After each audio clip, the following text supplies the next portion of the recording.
Hey guys, if you hear this whining noise on your 2012 Toyota Camry and you want to see what's wrong with it, watch. I figured that it is the alternator. Watch this. You hear this sound? You go over here. I'm sorry, it is really dark. Well, this is the alternator.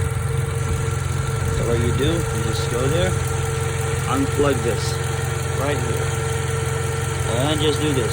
Simple.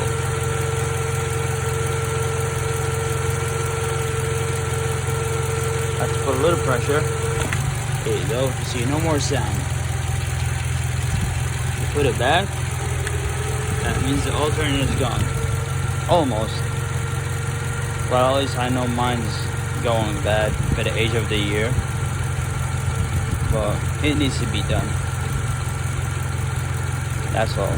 Thank you guys for watching.